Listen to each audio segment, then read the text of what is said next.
Bonjour à tous, on est super contents. Il y a 20-30 minutes, on a donc lancé l'édition Cryptoxer 2024. Donc pour la petite histoire, ceux qui sont déjà venus parmi nous l'année dernière, on a lancé un pari de faire un event crypto mainstream avec un prix d'entrée extrêmement abordable. L'année dernière, le retour des gens de la commu, etc. a été que l'event avait été sur une journée et super cool. On a donc voulu cette année faire une nouvelle édition encore plus cool. Donc on espère que vous allez apprécier donc ces 2 jours de salon. Je tiens à remercier donc tous les bénévoles qui participent à l'événement, puisque tout ça, c'est nous, mais c'est aussi eux. Tous les sponsors de l'event, toutes les boîtes crypto qui ont participé aussi au financement général de l'événement.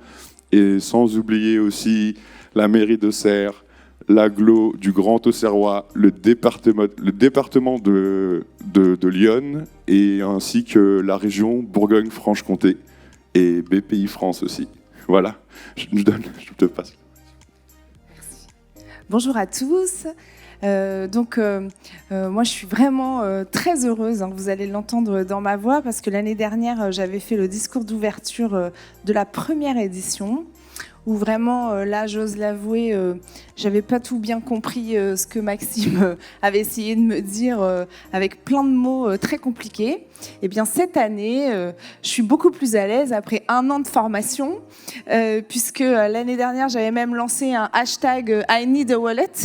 Cette année, I got it. Donc, tout va bien, voilà. Donc, merci à tous, en tout cas, d'être là. On est très heureux, donc, d'accueillir cet événement que l'on ne pouvait pas louper, je crois même au niveau international, tellement la présence sur les réseaux était intense et très fun d'ailleurs. Donc j'espère que vous allez en tout cas passer un bon moment chez nous, pour ceux qui viennent de loin, de très loin, voire de très très loin. On me disait dans l'oreillette, pour me faire une petite blague, on attend même Gary Gensler qui va arriver. Donc, un truc énorme, quoi. Donc voilà, en tout cas, merci à tous, vraiment. Merci à Maxime, parce que sachez que Maxime ne dort plus depuis déjà quelques mois. Et donc, il va ensuite rentrer dans une période où il va peut-être disparaître un peu des réseaux pour se reposer. Et il m'a promis de ne pas annoncer l'édition 2025. Alors du coup, je vais le faire quand même pour essayer de lui remettre un peu de pression. Parce que j'espère vraiment que l'année prochaine, ce sera encore un événement Cryptoxer et que ce sera encore plus de monde, puisque maintenant que tout le monde sait ce que c'est et à quoi ça correspond, on va passer vraiment de bons moments ensemble. Donc encore merci, je ne serai pas plus longue parce qu'on n'est pas là pour ça, mais voilà, santé en tout cas de la part de la mairie, de l'agglomération et du département que je représente aujourd'hui. Tout notre enthousiasme à vous accueillir le mieux possible et à faire en sorte que vous vous sentiez bien chez nous. Donc, bonne journée à tous, profitez bien, belle soirée et bon week-end. Merci beaucoup. Donc, voilà, Cryptoxer 2024 est lancé. Faites-vous plaisir.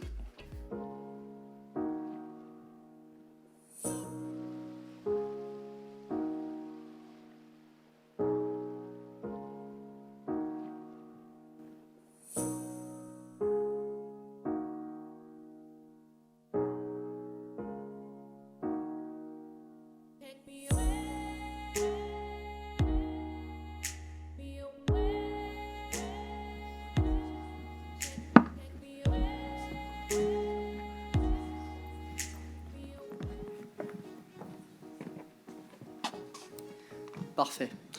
Bonjour à tous. Merci encore une fois d'assister à cette table ronde sur le sujet Bitcoin, stablecoin, monnaie numérique de banque centrale, comment façonne-t-elle l'avenir des paiements? Alors, pour la faire simple, Bitcoin et les crypto-monnaies apportent beaucoup de possibilités et de promesses, en particulier dans le monde des paiements, dont celle d'améliorer le système actuel. En tant que particulier français, en tout cas qui vit dans un pays développé, on ne rencontre pas souvent de problèmes au quotidien, mais dès lors qu'on est une entreprise ou qu'on est un particulier dans des pays émergents, la monnaie devient un gros sujet qui peut avoir des impacts très concrets sur le quotidien. Du coup, l'objectif de cette table ronde va être de poser un regard sur les promesses et sur les pistes d'amélioration qu'offrent ces technologies. Pour m'accompagner, j'ai du coup Laetitia Zito à ma droite, qui est directrice générale de Paymium, une plateforme d'échange de crypto-monnaies fondée en 2011, ce qui n'est pas rien, ça fait plus de 10 ans quand même. À ma gauche, tout là-bas, j'ai Valentin Hautefeuille, directeur commercial de Fipto, une fintech qui offre des solutions de paiement internationaux instantanés via la blockchain et aussi des solutions de gestion de trésorerie. J'ai également Michel Kazaka à ma gauche, fondateur de ValueChain, un cabinet de conseil stratégique et de sécurité sur les sujets de paiement classique et de blockchain. Il est également expert au pôle euro-numérique de la Banque de France sur les sujets de la monnaie digitale de Banque Centrale. Et enfin, Estelle Motouam, désolé. Vous êtes chargé d'affaires chez la banque, chargé d'affaires entreprise à la Banque de Lubac, une banque qu'on catégorise traditionnellement de crypto-friendly. Donc merci à tous d'être présents pour cette table ronde. Commençons sans plus attendre par rentrer dans le vif du sujet. Aujourd'hui, il peut être compliqué du coup d'utiliser des monnaies traditionnelles, comme je le précisais en introduction. Valentin, justement, c'est le sujet de votre fintech qui adresse ces sujets au quotidien. Est-ce que vous pouvez nous en dire plus et nous parler de cas concrets peut-être ? Oui, tout à fait. Bonjour à tous déjà. Alors effectivement, en fiat, ce qu'on appelle donc les devises traditionnelles, quand on fait un paiement, notamment avec de l'euro, on souhaite faire un paiement, je sais pas, de la France vers l'Allemagne. En euros, ça marche plutôt bien. Donc la crypto va pas pouvoir aider à faire grand-chose sur ces rails de paiement-là. En revanche, là où ça se complique un petit peu, c'est quand on va rajouter une difficulté sur des devises qui sont pas forcément directement convertibles avec du dollar, dans des pays où il y a des contraintes de liquidité, dans des pays où il y a des contrôles de change, et dans des pays où potentiellement il y a des contraintes administratives assez lourdes pour diverses raisons. Donc voilà, aujourd'hui sur de l'euro, ça marche bien. Pour faire de l'euro-dollar aussi, ça marche très bien. Le système SWIFT fonctionne bien. On peut envoyer potentiellement des fonds en moins d'une heure outre-Atlantique. Par contre, sur des devises un peu plus exotiques, type BRL par exemple, type PHP, type ARS, potentiellement d'Argentine. Là, c'est un petit peu plus compliqué parce qu'il y a différentes contraintes qui vont s'ajouter, et notamment la partie banque intermédiaire. Pour faire un paiement au Brésil, on va avoir besoin de 2 banques intermédiaires, donc qui doivent se croiser l'une avec l'autre, avec des fuseaux horaires potentiellement différents, etc. Et en fait, ça va rallonger la durée du paiement. Et donc, le paiement peut prendre potentiellement 4-5 jours ouvrés, alors que c'est juste une écriture comptable finalement en paiement. Et donc là, effectivement, la blockchain va servir, on en reparlera plus tard. Et dans certaines régions, c'est encore beaucoup plus long, et notamment en Argentine, où ça peut prendre minimum 3 semaines, voire quelques mois dans des cas assez extrêmes. Donc quand vous êtes une entreprise et que vous avez effectivement un BFR à gérer au quotidien, vous ne pouvez pas vous permettre de perdre 2-3 mois de trésor pour vous faire payer, faire du rapatriement de cash ou simplement pour gérer votre cash pooling. Et donc, du coup, effectivement, on pense à différentes technologies, et notamment celle de la blockchain. Voilà. Justement, pour enchaîner maintenant, je me tourne vers vous, Laetitia. Votre plateforme a été pionnière dans du coup, la négociation de Bitcoin. Est-ce que vous pouvez nous rappeler les bases du Bitcoin, de la technologie ? Est-ce qu'elle apporte du coup au monde du paiement ? Mais le white paper est sorti en 2008, donc maintenant ça fait pas mal d'années. Mais Bitcoin a résolu un problème fondamental qui est celui de la double dépense qu'on peut avoir sur Internet. C'est-à-dire que sur Internet, vous avez une valeur numérique, comme par exemple une image JPEG ou autre, elle est duplicable à l'infini. Or, via des technologies cryptographiques, Bitcoin permet aujourd'hui d'échanger de la valeur de façon sécurisée, sans duplication possible.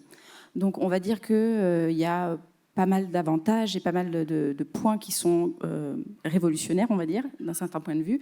Donc c'est un réseau complètement décentralisé et permissionless. Ça veut dire qu'aujourd'hui, dans le monde fiat, dans le monde des monnaies traditionnelles, c'est extrêmement centralisé. Vous avez des banques centrales, vous avez des banques. Bitcoin, c'est totalement différent, c'est-à-dire que c'est totalement décentralisé, à savoir que vous avez des nœuds différents, c'est permissionless, tout le monde peut rentrer sur le réseau pour faire tourner un nœud, tout le monde peut valider des transactions. Et en ça, vous n'avez pas un CEO de Bitcoin, les transactions ne sont pas censurables ou autres. Donc c'est un changement de paradigme par rapport au fiat. C'est également un réseau, ce qu'on appelle trustless, c'est-à-dire qu'il n'y a pas besoin d'un tiers de confiance pour pouvoir échanger de la valeur. C'est-à-dire que sur Internet aujourd'hui, vous dites, bon, si on veut faire un paiement, à moins que vous ayez votre billet de banque, que vous alliez en boutique et l'échanger de la main à la main, dès que vous passez par Internet, vous avez des paiements à distance, vous allez passer par un tiers de confiance. Ça va être la banque A puis la banque B. Aujourd'hui, avec Bitcoin, vous pouvez transacter de pair à pair sur Internet sans ce tiers de confiance. Et ça, c'est unique, ça n'a jamais été fait avant.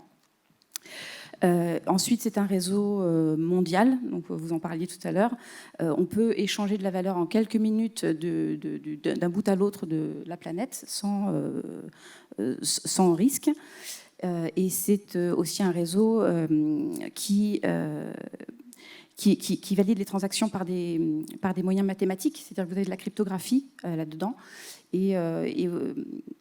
Et vous avez, c'est un modèle assez élégant pour valider les transactions. Quand on regarde le white paper, et ceux qui s'y connaissent en mathématiques sont assez surpris de ce qu'il y a dedans.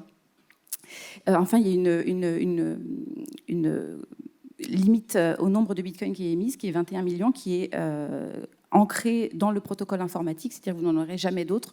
Donc ça peut jouer aussi sur le fait qu'il n'y a pas d'injection de liquidité massive comme on peut avoir aujourd'hui sur le système bancaire traditionnel. Et il n'y a pas de manipulation de marché par une entité ou autre. Donc il y a vraiment des points très novateurs par rapport aux monnaies fiat traditionnelles. Il ne s'agit pas de venir remplacer un système, mais il s'agit d'apporter une brique supplémentaire à un système déjà existant. Donc on sait, donc aujourd'hui, Bitcoin, c'est un réseau de paiement dont le jeton, le Bitcoin, est un droit d'accès pour pouvoir l'utiliser. Et donc ça augure. Et en plus, c'est programmable. C'est-à-dire que vous pouvez programmer des applications dessus. Et je suis convaincue qu'on ne connaît pas encore toutes les applications qui vont être ajoutées au réseau Bitcoin. On voit des Layer 2 qui arrivent. On voit énormément de choses qui sont très novatrices pour les paiements et l'échange de valeurs du futur. Donc, très curieuse de voir ce qui va se passer dans le futur par rapport à Bitcoin. Oui, c'est en perpétuelle évolution. Du coup, Michel, vous êtes, vous, un expert du monde du paiement classique aussi. Concrètement, qu'apporte du coup Bitcoin en plus car on a évoqué les points théoriques. Comment ça se traduit dans la réalité ? Merci pour la question. Mais d'abord, un petit... comment dirais-je, warning, le fait que je sois actuellement en Banque de France, en tout cas sur le projet euro numérique, ce que je vais dire n'engage pas du tout la Banque de France, ce sera uniquement mes visions et mon analyse. En complément à ce que Laetitia était en train de dire, et c'est les points essentiels de Bitcoin, ce qu'elle apporte, en complément donc à ça, je veux rajouter le fait que lorsque Satoshi Nakamoto il a voulu faire ce projet-là, qui s'appelle Bitcoin, c'était quoi ses intentions ? C'est ce qu'il a écrit, hein, il a écrit le papier, mais il a écrit sur des forums. Il réglait un problème, pas deux. Ce n'était pas le problème financier de la crise de 2008, parce qu'il travaillait sur le sujet en 2006 et en 2007, quand il n'y avait pas de la crise.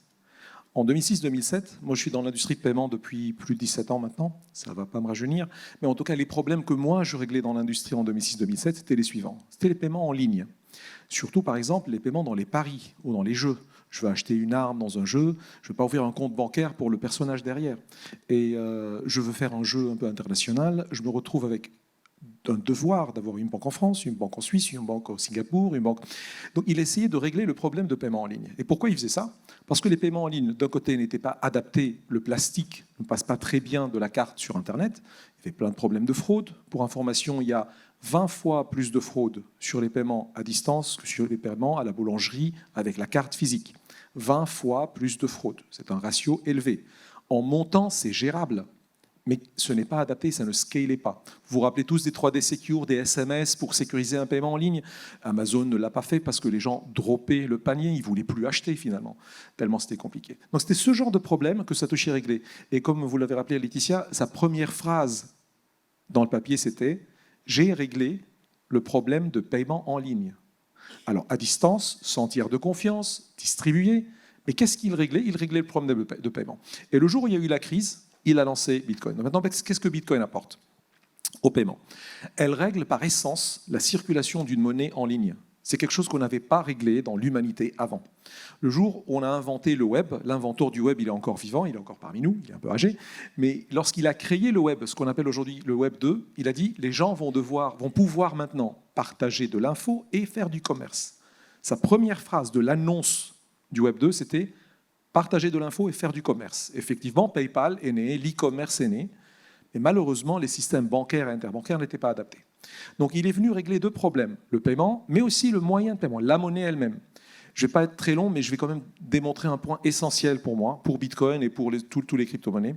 Ça va prendre 1 minute, pas plus, ou deux. Pas plus. Oui. Actuellement, lorsqu'on dit que Bitcoin est une réserve de valeur, c'est un moyen de spéculation, on l'achète pour thésauriser, pour trader, c'est bien pour amorcer le projet. En revanche, Bitcoin, il n'aura aucun avenir s'il n'est pas utilisé en tant que moyen de paiement. Pourquoi je dis ça ? Pour le démontrer en 2 minutes, ça prend des thèses pour être démontré, mais on le démontre en 2 minutes. Vous connaissez la courbe d'adoption qui ressemble toujours souvent à des courbes de Gauss. Il y a le démarrage, puis il y a un moment qu'on appelle une vallée, la désespérance, je ne sais pas comment traduire le bon terme, pour passer au scaling, pour passer à une adoption de masse. Ce n'est pas la discussion de dire que Bitcoin fonctionne par des blocs avec de la synchro. Ce n'est pas la technique. Les gens, ils veulent adopter quelque chose qui marche, en fin de compte, pour l'adoption de masse. Et l'adoption de masse, c'est quoi ? Les gens ne vont pas tous trader. Il n'y aura pas des milliards de gens qui vont trader sur Bitcoin. Ils vont devoir l'utiliser pour des petits montants de transactions en paiement. C'est sa destinée. Et c'est ce que Bitcoin Lightning a apporté comme solution, c'est le scaling. Maintenant, pour faire un petit lien par rapport au monde classique, c'est pour ça que les banques centrales se forcent de répondre à l'offre de Bitcoin, qui donne des paiements instantanés, transfrontaliers, donc plus modernes, avec des demandes de paiement. C'est vraiment à des années-lumière par rapport à ce que le système classique actuellement propose, y compris en Europe. Mais même s'il marche très bien en Europe, ça veut dire que l'adoption elle sera plus lente en Europe par rapport au reste du monde. Je vais m'arrêter là. On parlera de la réponse des banques centrales juste après. Maintenant, je me tourne vers vous, Estelle. Votre banque, du coup, propose des services, en tout cas, aux clients dans les crypto-monnaies. Quels avantages vos clients peuvent-ils trouver aujourd'hui à utiliser Bitcoin, par exemple ? Bonjour à toutes et à tous. Effectivement, l'avantage qu'ont les clients à utiliser le Bitcoin ou les stablecoins ou les actifs numériques, c'est effectivement, comme le disait Valentin, une facilité dans les transactions, un gain en temps dans les relations commerciales et aussi s'adapter à une nouvelle technologie et à une nouvelle clientèle. Donc, ceux qui aujourd'hui utilisent les actifs numériques comme moyen de paiement ne sont pas forcément que des entreprises natives du Web3. C'est aussi des entreprises qui ont besoin d'étendre leur marché et de s'adapter pour ne pas, on va dire, disparaître. Parce que c'est une évolution technologique comme le Web est arrivé et a permis aussi aux entreprises de commercer différemment. Donc quel est l'intérêt ? D'une part, d'être à jour, de capter une nouvelle clientèle et aussi de pouvoir avoir d'autres moyens de paiement beaucoup plus rapides, mais aussi sécurisés. Et je mettrai un bémol à ce qui a été dit précédemment. Même si le Bitcoin est de peer à peer, de tiers à tiers sans des intermédiaires de confiance, il est prouvé aujourd'hui qu'il faut quand même un intermédiaire de confiance qui existe. Et le Bitcoin permet cela. Le stablecoin va venir pour, on va dire, stabiliser le cours. Le Bitcoin aujourd'hui n'a pas un cours fixe. Et le stablecoin, les plus connus qui sont adossés au dollar, ont un cours fixe, ce qui permet de pouvoir faire un change sûr lorsqu'une entreprise, par exemple, va faire un paiement en réception ou en émission. Donc, effectivement, ça, c'est la grande plus-value, c'est de pouvoir proposer des solutions d'échange et de paiement beaucoup plus rapides. Quel est le rôle juste de ce tiers de confiance, du coup, quand on parle d'un réseau désintermédié ? Alors, le tiers de confiance, on le sait tous, il y a des sujets d'escroquerie qui peuvent être avérés et qui ont existé. Et le fait d'être de pire à pire, on peut se dire, on a une adresse sur un wallet, on a un wallet, on envoie de l'argent sans être sûr de la personne qu'on a derrière. Lorsqu'on passe par un intermédiaire de tiers de confiance, comme Paymium, Fipto ou la banque de Lubac, si demain on propose ce service, c'est de dire on a un intermédiaire qui connaît la personne qui va recevoir ou qui va émettre. Ça rassure. Notamment, ça rassure quand on commence dans un secteur d'activité méconnu du grand public. Donc, avoir ce tiers de confiance, même si c'est un système qui est à la base décentralisé, ça permet de rassurer que les fonds qu'on va recevoir, la crypto-monnaie qu'on va recevoir, vient d'une personne connue, avec une adresse, une identité, et vers un lieu, et ça sécurise la transaction, et ça sécurise aussi les relations à long terme. Et c'est un point très important qui est nécessaire d'apporter aujourd'hui, parce que ce marché n'est pas connu de tous. L'utilisation n'est pas encore adoptée par le grand public, mais uniquement par des entreprises qui s'y connaissent, qui sont natives, ou d'autres qui s'y développent et qui le mettent en annexe, que ce soit en paiement ou sur d'autres items. D'accord. Du coup, le Bitcoin est la première partie d'une innovation technologique. Il y a une seconde qui arrive ensuite, ce sont les stablecoins, qui sont du coup des actifs, des monnaies adossées à un panier d'actifs et qui sont du coup supposés rester stables. Ces stablecoins, Valentin, du coup, vous y avez affaire au quotidien. Quels avantages trouve-t-on à les utiliser plutôt qu'une monnaie traditionnelle ? Alors, en comparaison à Bitcoin, déjà, effectivement, ça permet d'avoir tous les avantages d'une blockchain décentralisée. Sont les inconvénients, qui sont aujourd'hui principalement la volatilité. Donc, quand on fait un paiement en Bitcoin, effectivement, faut que les deux parties soient d'accord avec le fait d'être exposé à Bitcoin à un moment donné, même si la transaction se fait le plus rapidement possible. Il peut y avoir quelques minutes, voire quelques dizaines de minutes d'exposition. Et le fait de passer par les stablecoins, donc c'est stable par rapport à une devise fiat. Donc principalement ceux qui sont utilisés aujourd'hui sont adossés au dollar américain. C'est là où il y a le plus de liquidité. Aujourd'hui, il y a des stablecoins en euros qui existent, mais ils sont malheureusement, il n'y a pas assez de liquidité en tout cas pour faire les transactions, en tout cas pour mon métier, moi, sur les entreprises. On a besoin de liquidité à plusieurs dizaines de millions d'euros par jour. Aujourd'hui, on peut faire passer sur les stablecoins euros à quelques centaines de milliers d'euros, donc c'est pas suffisant. Le gros avantage des stablecoins, comme je disais, c'est ce côté un peu, je profite des avantages de la blockchain, c'est-à-dire la transparence, la rapidité et le coût. C'est-à-dire que j'envoie finalement 10 euros ou que j'envoie 10 millions d'euros, ça va me coûter exactement la même chose, à quelques centimes près. Donc ça, clairement, c'est un avantage compétitif que l'on a par rapport aux acteurs traditionnels qui vont prendre une commission proportionnelle par rapport au volume. Quand je passe par les stablecoins, effectivement, j'ai pas cette contrainte. Donc ça, c'est un gros avantage. Et le fait d'avoir des dollars sur une blockchain, ça veut dire que j'ai des dollars qui sont pas dans une banque directement. Ces dollars, en fait, ça va être un émetteur qui va gérer les dépôts dans des banques, dans plusieurs banques, et même en banque du Trésor. Ça fait que la qualité de mon dollar va être meilleure, va être diversifiée. Et en tout cas, j'aurai pas un risque avec une seule banque quand je vais faire partir mon paiement. Moi, je l'appelle le super dollar. Après, c'est un débat qu'on peut avoir, notamment sur la solidité du dollar, et surtout avec les bitcoins maximalistes qu'on peut avoir aujourd'hui. Mais en tout cas, le stablecoin, si on a confiance en l'émetteur, qui sont aujourd'hui les deux principaux, Tether et Circle, ils ont effectivement eu quelques dépecs dans leur histoire, mais ça a rarement en tout cas été lié directement à leur gestion, mais souvent des manques des manques par le système traditionnel, type une banque qui fait faillite dans leur panel de banques qui sont diversifiées. Donc le gros avantage pour moi du stablecoin, c'est d'être désintermédié. Bien que ce soit un stablecoin centralisé, on utilise une blockchain décentralisée, et donc on ne dépend pas d'un tiers pour envoyer de pair à pair des fonds, que ce soit pour un particulier ou que ce soit pour une entreprise. Donc je ne dépends pas de quelqu'un pour faire partir mon paiement. Si j'ai envie de faire partir le dimanche matin à 4h du matin des fonds en Asie, je peux le faire. Et personne ne va me dire ah non, c'est pas ouvert, il faut attendre mardi matin pour faire partir les fonds, ou il faut une double validation. Non, j'ai envie de faire partir les fonds maintenant, je le fais maintenant.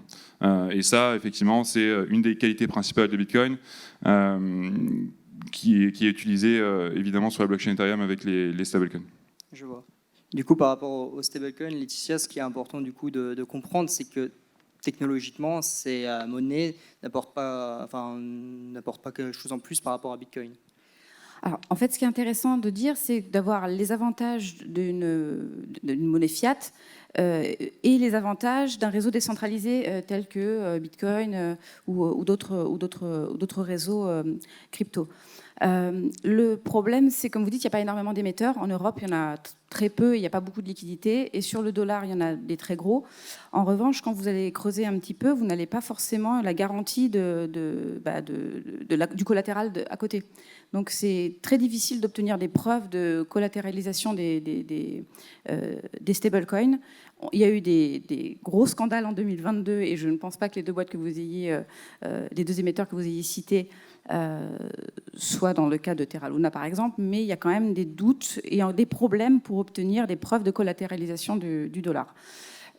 Donc c'est peut-être pas mal pour dire je fais une transaction et je sors et je récupère des vrais dollars derrière, mais quand vous gardez longtemps en stablecoin, ça peut poser problème. En Europe, par exemple, le régulateur se place sur le fait d'avoir des émetteurs de monnaie électronique, des établissements de monnaie électronique qui puissent émettre un stablecoin. Donc vous avez quand même une garantie d'un établissement de monnaie électronique qui a la connaissance et est régulé pour pouvoir le faire. Donc c'est vrai qu'aujourd'hui, malheureusement, il n'y a pas beaucoup de liquidités en Europe, mais vous avez quand même des garanties. Et ensuite, il y aura toute la partie fiscalité, parce qu'aujourd'hui, on sait que les échanges de crypto à stablecoin ne sont pas taxés.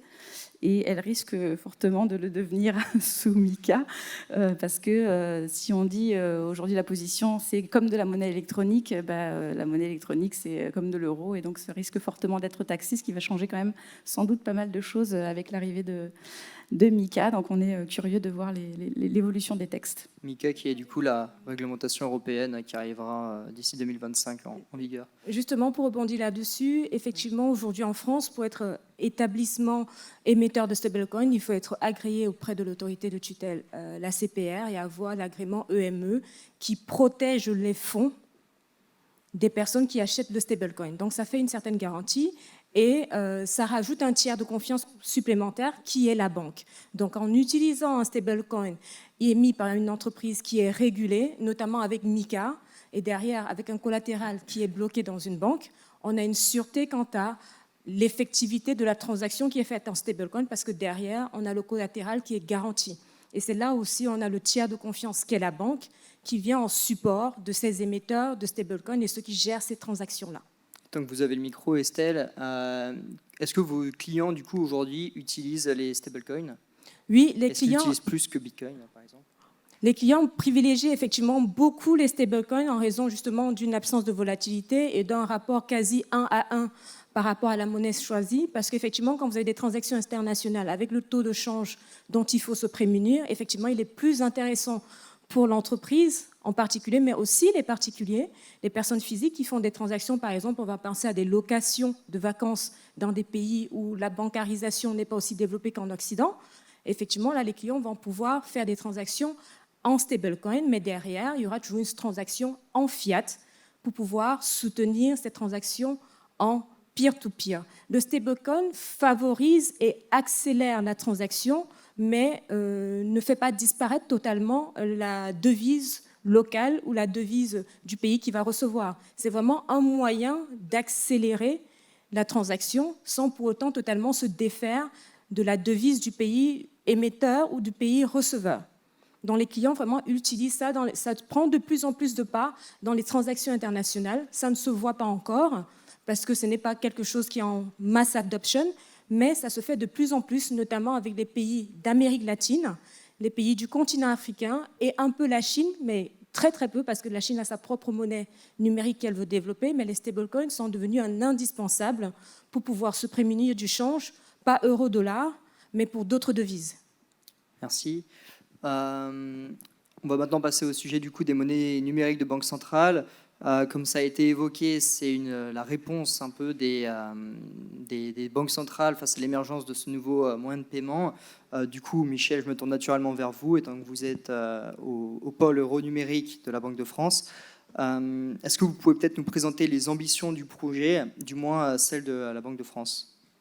Alors, je suis aussi membre du board de France Payment Forum, qui est une association qui agglomère tous les acteurs de l'industrie bancaire et paiement en France. en plus d'être au pôle blockchain de Banque de France qui s'occupe du projet euro numérique.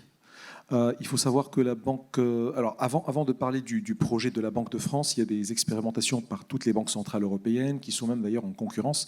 Déjà, parlons du pourquoi. Alors tout a commencé avec Libra, Diem, c'est Facebook qui voulait faire son propre stablecoin.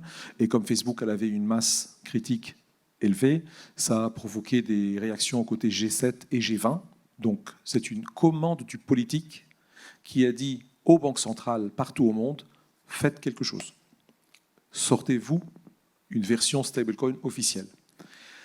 Entre-temps, ils ont mis beaucoup de bâtons dans les roues de Facebook. Ils ont même menacé Facebook de démantèlement.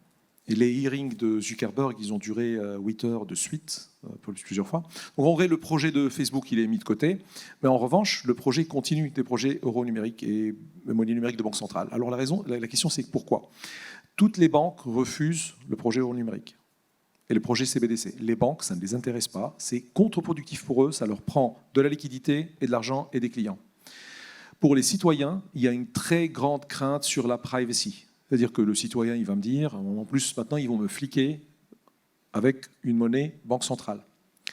En sachant qu'une transaction bancaire classique, elle est fliquée par la banque. C'est son job, elle filtre, elle regarde les transactions, elle les score, etc.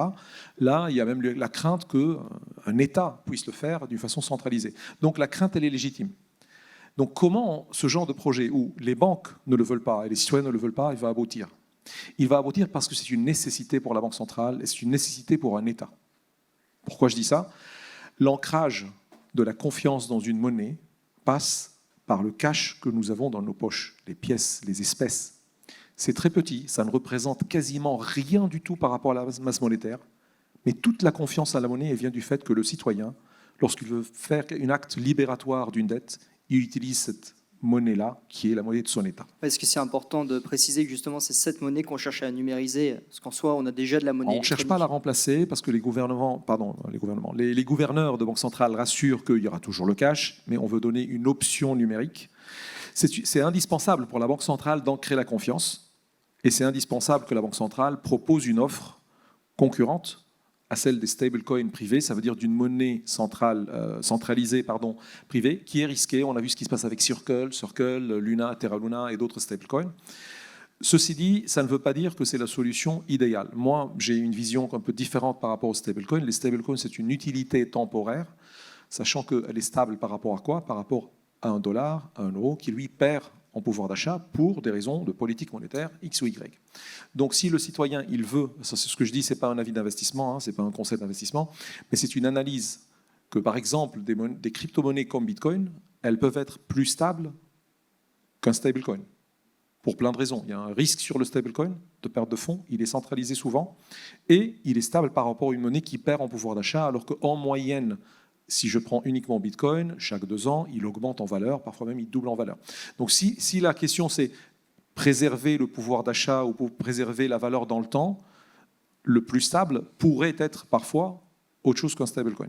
Maintenant, les projets euro-numériques, ils sont indispensables pour l'ancrage de la confiance, pour que les banques puissent aussi elles-mêmes émettre parfois même leur propre monnaie numérique, pas centrale mais commerciale, c'est-à-dire des stablecoins de banques privées, comme JP Morgan par exemple le fait.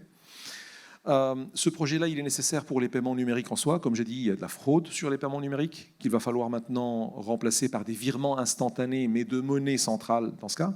Mais ça pose aussi le problème des fonds. C'est-à-dire qu'on parle maintenant de limiter la possession en euros numériques à 1 000 € par citoyen ou 3 000 € par citoyen, ce qui peut limiter l'intérêt à cet objet-là pour laisser un business model aux banques. Donc vous voyez, c'est l'équilibre, il est très compliqué. On parle d'un horizon d'ici 2027-2028 minimum. Entre-temps, l'adoption, je pense qu'il y a une question dédiée à l'adoption de Bitcoin, donc je ne parle pas maintenant.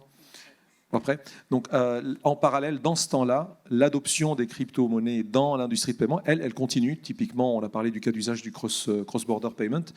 Il faut savoir que c'est plus de 880 milliards de dollars par an. C'est tout petit montant que les immigrés envoient à leurs parents ou que c'est paiement transfrontalier. Donc c'est quand même une très grand marché et la seule solution aujourd'hui qui fonctionne correctement, c'est des paiements sur blockchain.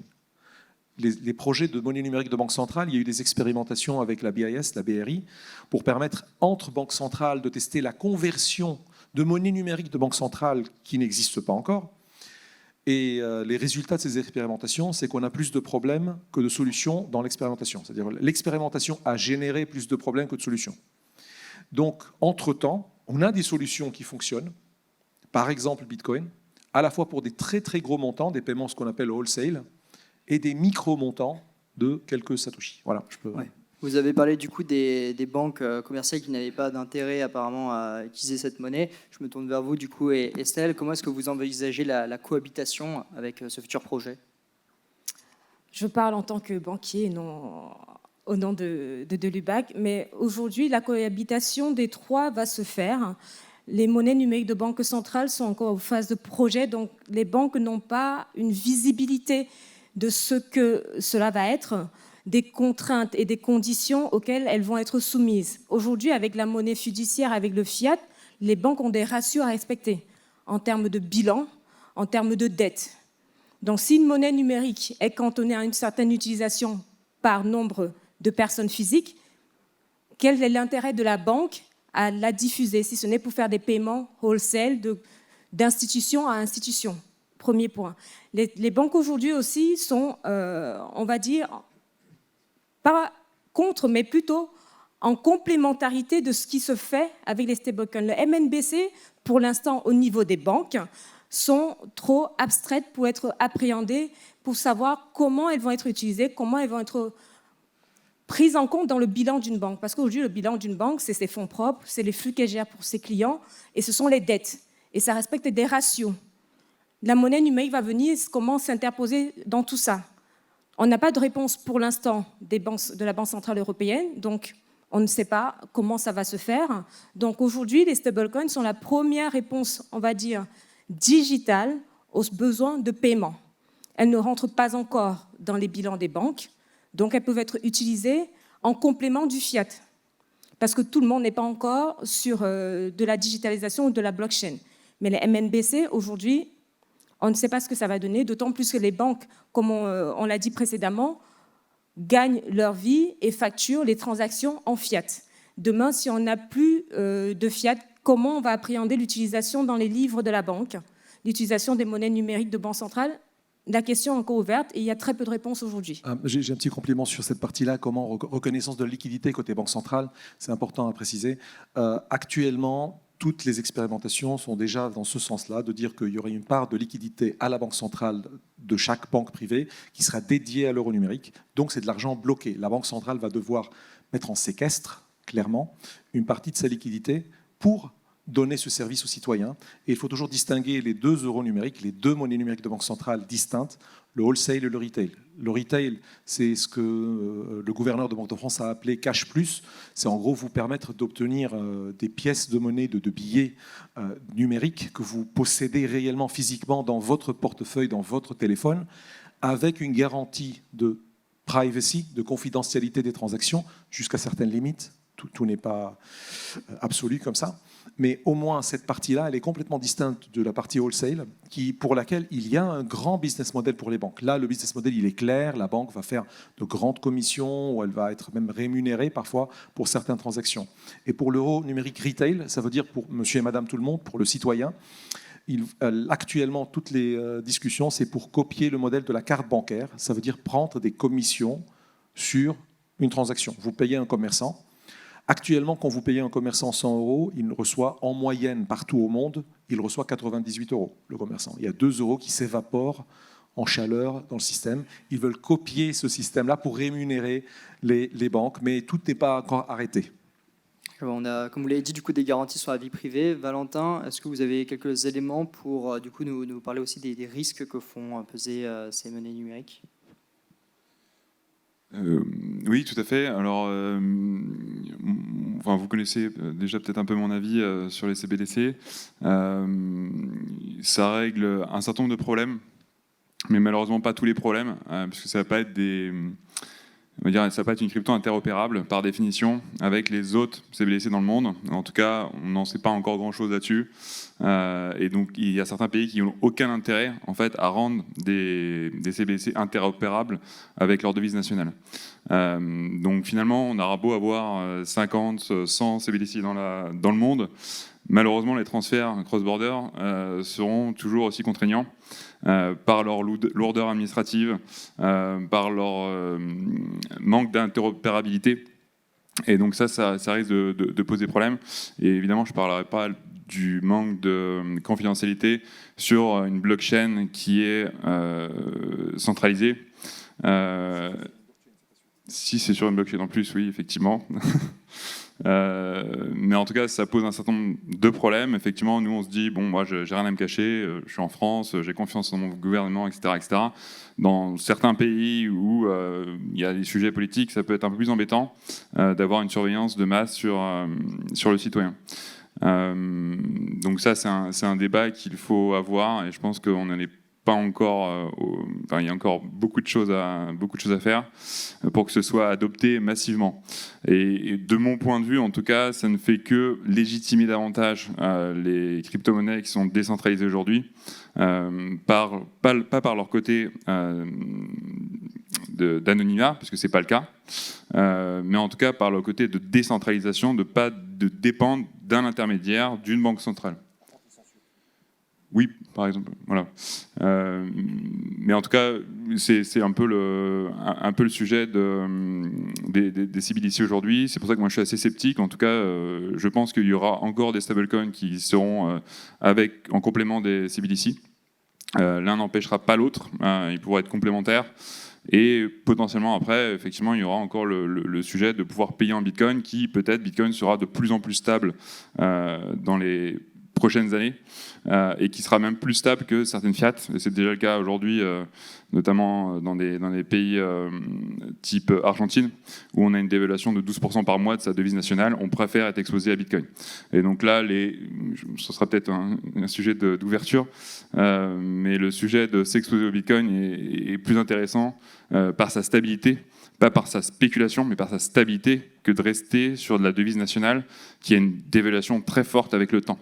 Et là, effectivement, Bitcoin sera plus vu comme de l'or digital, mais il y a d'autres cryptos qui font aussi le complément pour faire du paiement. Merci beaucoup à tous et à toutes pour du coup, ce tour d'horizon de Bitcoin, des stablecoins et de la monnaie numérique. Il nous reste un peu plus de 5 minutes pour des questions. Si vous en avez, aussi simples ou techniques soient-elles, n'hésitez pas à les poser. C'est bon.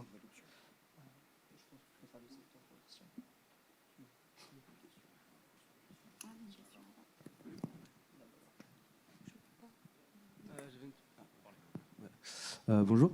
J'avais juste une petite question pour rebondir quand vous dites vous facilitez les paiements en stablecoin, mais est-ce qu'après aussi il n'y a pas un inconvénient, c'est quand on veut ressortir en stablecoin, on a des taxes? Je peux prendre le point. Alors effectivement, dans tous les cas, vous pouvez payer en stablecoin. Il y a le moment où vous allez acheter des stablecoins. Donc vous allez, en fonction de différents pays, il y a une réglementation qui peut différer, mais potentiellement en France, vous allez acheter des cryptoactifs. Je parle pour un particulier, une entreprise. Et quand vous allez revendre, potentiellement, vous allez avoir une plus ou moins value réalisée. Donc même si c'est du stablecoin, étant donné que c'est du stablecoin potentiellement en dollars, vous pouvez très bien avoir un gain en change, entre guillemets, qui soit aussi minime soit-il. Et donc effectivement, ça peut porter à une plus-value réalisée que vous devez enregistrer potentiellement dans vos comptes d'entreprise. Et pour un particulier, ce sera la même chose. Là où un particulier, ce sera... En fiat, il y aura un gain au change qui ne sera pas imposé. Si vous faites de l'euro-dollar, vous allez en vacances à New York, vous achetez pour 10 000 euros d'USD, vous revenez en fait le dollar, vous revenez toujours avec des dollars que vous n'avez pas dépensé, vous revenez, le dollar s'est apprécié, vous n'allez pas payer d'impôt sur votre gain au change. Là où en crypto, effectivement, vu que c'est un stablecoin, ce sera considéré comme un cryptoactif, et donc vous allez devoir payer une flat tax sur un particulier.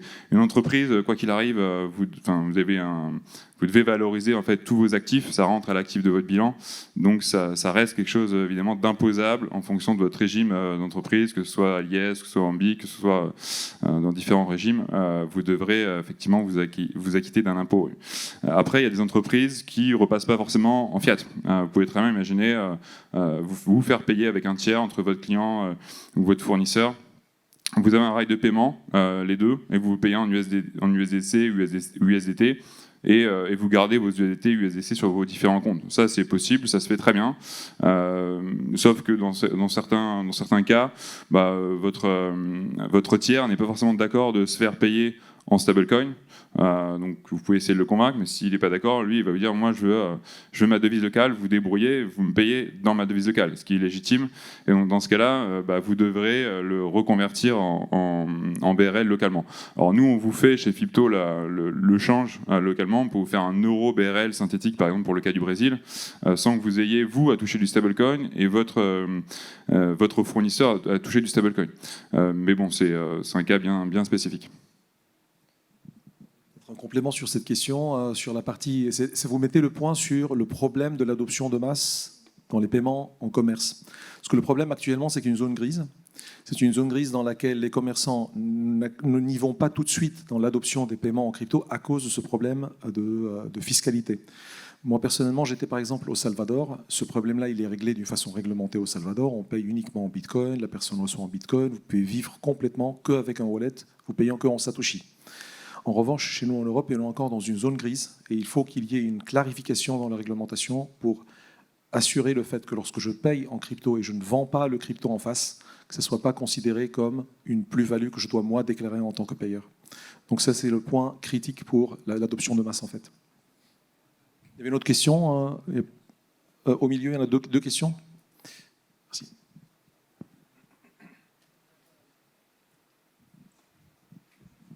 Merci. Merci pour la présentation. J'ai deux questions. Il y en a une concernant, c'est aussi sur la taxation et tout ça. Est-ce qu'aujourd'hui la France a la compétence de, genre, si des entreprises déclarent pas, par exemple, typiquement la plus-value dont vous venez de parler, l'entreprise elle déclare pas. Est-ce que la France elle a les compétences d'aller chercher l'entreprise? Est-ce qu'elle est capable de dire ah cette entreprise elle a fait de la plus-value sur de l'USDT euro par exemple, ou du Bitcoin par exemple, il y a eu une transaction. Est-ce qu'elle est capable d'aller de trouver que la personne l'a fait si elle ne le déclare pas? Déjà, première question. Et deuxième question, est-ce que vous avez des entreprises, ou pas parmi vous, qui gèrent des wallets? C'est-à-dire, est-ce qu'elles gèrent elles-mêmes leurs clés et il y a un système donc, de gestion de clés au sein de l'entreprise, du multisig, du... Enfin voilà, est-ce que c'est implémenté? Bon, peut-être pas à faire tout le détail d'implémentation, mais enfin, voilà. Je vais apporter une première étape de réponse, c'est que depuis le début de cette année, toutes les entreprises françaises ont l'obligation de déclarer leur wallet au Trésor public. Donc les particuliers avaient déjà l'obligation il y a 2-3 ans, si ma mémoire est bonne. Et donc depuis le 1er janvier de cette année, les entreprises ont l'obligation de déclarer. Après, ça viendra étape par étape, parce qu'il faut bien évidemment laisser le temps aux acteurs qui sont déjà dans le secteur pour pouvoir se mettre en ordre de marche. Et progressivement, on va y arriver, sachant que je pense qu'il y a une autre réglementation européenne sur la partie des échanges d'informations fiscales qui est également mise en place et qui, je pense, rentrera en force avec l'arrivée de MiCA. Et puis sur la partie des gestions multisig et des clés privées, cryptes publiques, je vais laisser la parole à mes colistiers. Oui, sur l'échange d'informations, il y a DAC8 la réglementation DAC8 qui est en train d'arriver. Et sur la gestion des portefeuilles multisig, vous avez, chez nous, Premium, par exemple, vous avez la possibilité d'avoir un wallet, vous pouvez gérer avec multisig aussi. Il y a des services qui existent à ce niveau-là. Je pense qu'il y a aussi d'autres services qui doivent exister sur le marché pour avoir des wallets que vous pouvez interopérer. Oui, tout à fait. Je pense qu'on est autour de la table, on est bien équipé pour ça. On a différentes offres qui peuvent aider en tout cas les entreprises à gérer des actifs numériques. Et c'est vrai qu'aujourd'hui, pour un particulier, ça se fait beaucoup et je pense qu'un bon nombre ici ont déjà des cryptos. Ça se fait bien, c'est facile. Pour une entreprise, c'est un petit peu plus complexe parce qu'effectivement, il y a plusieurs parties prenantes potentiellement. Donc effectivement la question du multisig arrive très vite. Le trésorier potentiellement il a besoin d'une double validation avec un CFO, avec son CEO dans son entreprise, et donc ça sur un MetaMask par exemple c'est un peu plus compliqué, ou des portes, des hardware wallets c'est un peu plus compliqué, là où des solutions existent vraiment aujourd'hui. Alors moi je parle pour ma cantine chez Fipto évidemment, où on simplifie un petit peu la vie des chefs d'entreprise vis-à-vis des trésoriers, etc., en leur permettant d'avoir nativement sur leur compte cette possibilité de configurer différents accès en fonction des limites notionnelles. C'est-à-dire qu'on ne va pas déranger systématiquement pour des petits paiements de moins de 10 000 euros le président de la société. Par contre, quand on va faire partir plusieurs millions d'euros, ça fait du sens d'avoir une signature on-chain de la part du président de la société qui va pouvoir recevoir une notification, aller sur son application et valider le paiement. Donc ça, c'est évidemment important. Et aussi, je pense que les entreprises, en tout cas, ont besoin d'avoir un attirail d'outils d'un point de vue sécurité, d'un point de vue aussi comptable, et notamment avec des reporting qui soient dans leur devise comptable, parce que c'est très bien de faire des paiements en Bitcoin, en Ether, mais en fait, le comptable, quand il voit des débits, des crédits de moins 0,02 ETH, de plus 0,5 Bitcoin, lui, il s'en fiche un petit peu, il doit les valoriser dans sa devise comptable. Et donc là-dessus, effectivement, il faut qu'il ait un outil de valorisation au moment de la transaction, quand ça rentre à l'actif de son bilan, quand ça sort de l'actif de son bilan, et qu'il y ait une pièce comptable associée. Et donc pour ça, effectivement, je pense qu'on est en mesure, en tout cas, de vous offrir des outils intéressants pour vous. Merci beaucoup. Le temps imparti nous arrive à échéance. Merci beaucoup pour votre attention.